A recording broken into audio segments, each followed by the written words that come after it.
আমার স্ত্রী দেখতে অসুন্দর নয়, তবু কেন জানি তাকে এখন আর ভালো লাগে না। আমাদের বিয়ে হয়েছে 5 বছর হলো। 3 বছর বয়সী একটা ছেলে সন্তানও রয়েছে।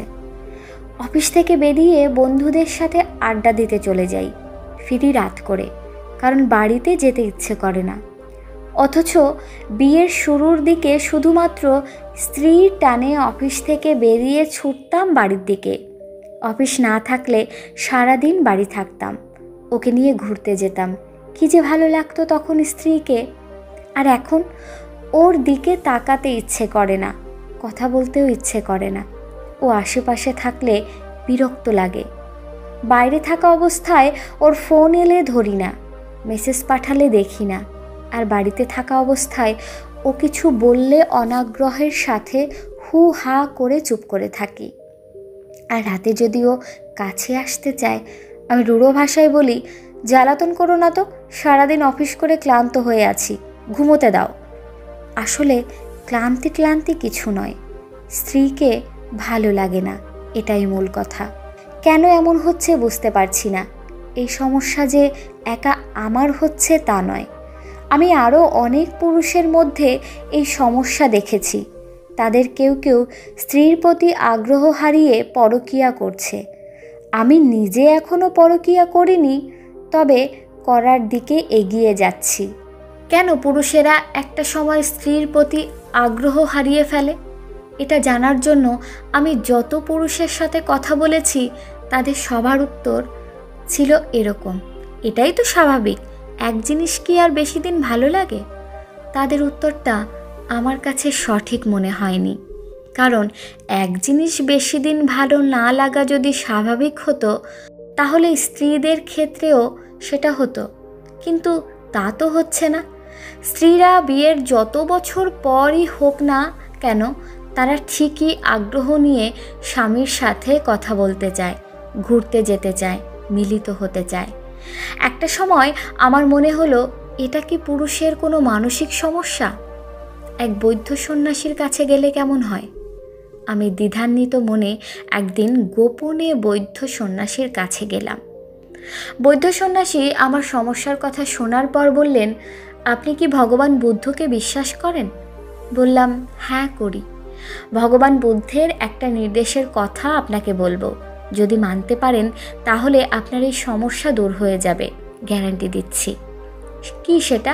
ভগবান বলেছেন, পুরুষদের বলে দাও তারা যেন নিজেদের দৃষ্টিকে সংযত করে রাখে এবং নিজেদের লজ্জাস্থান সমূহের সম্মান করে। এটা তাদের জন্য বেশি পবিত্র পদ্ধতি। এরপর বৌদ্ধ দৃঢ় কণ্ঠে বললেন, ভগবানের এই নির্দেশ আপনি 1 মাস পালন করুন, তারপর নিজেই পরিবর্তন বুঝতে পারবেন। সন্দেহ নিয়ে বললাম, এটাতেই কাজ হয়ে যাবে? সন্ন্যাসী হেসে বললেন, অবশ্যই হবে, তবে আমাকে কথা দিতে হবে ভগবানের এই নির্দেশ আপনি নিখুঁতভাবে পালন করবেন, কোনো ফাঁকি দেবেন না। কথা দিলাম, ফাঁকি দেব না, নিখুঁতভাবে পালন করব। শেষে সন্ন্যাসী বললেন, 1 মাস পর আমার কাছে আসবেন। আসব, কথা দিয়ে সন্ন্যাসীর আশ্রম থেকে বেরোলাম। আশ্রম থেকে বেরোনোর সময় দেখলাম একজন যুবতী রূপবতী মেয়ে একজন বৃদ্ধাকে নিয়ে সন্ন্যাসীর কাছে যাচ্ছে। মেয়েটার শরীর দুর্দান্ত আকর্ষণীয়। আমি লোলুপ দৃষ্টিতে মেয়েটার পুরো শরীরের দিকে তাকাতে গেলে আচমকা মনে পড়ে গেল ভগবানের নির্দেশের কথা। আমি সঙ্গে সঙ্গে চোখ সরিয়ে নিলাম এবং মাথা নিচু করে হেঁটে চলে গেলাম। এরপর পথে ঘাটে যদি কোনো মেয়ের দিকে চোখ পড়ত, তবে চোখ সরিয়ে নিতাম, দৃষ্টি নত করে হাঁটতাম। এভাবে 2 দিন যাওয়ার পর অনুভব করলাম, নারী শরীর দেখার জন্য ভেতরে ভেতরে অস্থিরতা তৈরি হয়েছে। কিন্তু তখনও স্ত্রীর প্রতি টান বোধ করিনি। অস্থিরতা দূর করার জন্য মোবাইল হাতে নিলাম এবং পর্ন দেখার সিদ্ধান্ত নিলাম। তারপর হস্তমৈথুন করে নিজেকে শীতল করব। গুগলে পর্ন ওয়েবসাইটের নাম লিখে সার্চ করার মুহূর্তে ভগবানের নির্দেশের কথা মনে পড়ে গেল। সাথে সাথে সিদ্ধান্ত পরিবর্তন করলাম এবং মোবাইল রেখে দিলাম। এর পরের দিনের কথা বলি। আপনাদের বলেছিলাম না, আমি পরকীয়া না করলেও পরকীয়ার দিকে এগিয়ে যাচ্ছি। ঘটনা হলো, আমার এক বন্ধুর পরিচিত এক মেয়ের সাথে গোপন এক সম্পর্ক গড়ে উঠতে শুরু করেছে। মেয়েটি প্রবল যৌন আকর্ষণীয়। ঠিক করেছিলাম মেয়েটিকে নিয়ে কয়েকদিনের জন্য দীঘা থেকে ঘুরে আসব। আমি যে বিবাহিত এটা মেয়েটিকে বলিনি। সেই মেয়েটি ওই দিন সন্ধ্যায় ফোন করেছিল। আমি তখন অফিস থেকে বেরিয়েছি।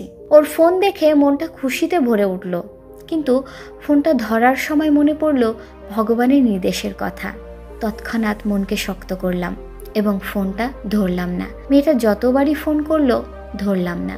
এভাবে দৃষ্টি সংযত রেখে এবং লজ্জাস্থান সম্মান করে 15 দিন কাটানোর পর লক্ষ্য করলাম আমার মাথায় স্ত্রীর ভাবনা ছাড়া আর কিছু কাজ করছে না। সেদিন অফিস থেকে বেরিয়ে বন্ধুদের আড্ডায় না গিয়ে উন্মাদের মতো ছুটলাম বাড়ির দিকে। ব্যাকুল হয়ে ডাকলাম, কোথায় তুমি?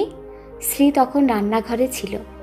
আমার চিৎকার শুনে দৌড়ে এলো, কারণ স্ত্রীর নাম ধরে বহুদিন ডাকিনি। ও আশ্চর্য হয়ে বলল, কি হয়েছে তোমার, ডাকছো কেন?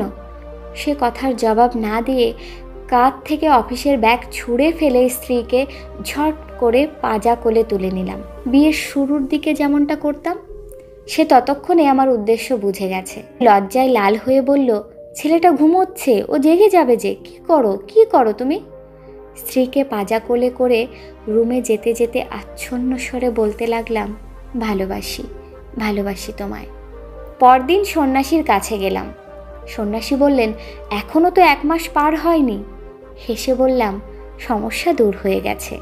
আমি এখন বুঝতে পেরেছি কেন পুরুষেরা স্ত্রীর প্রতি আগ্রহ হারিয়ে ফেলে।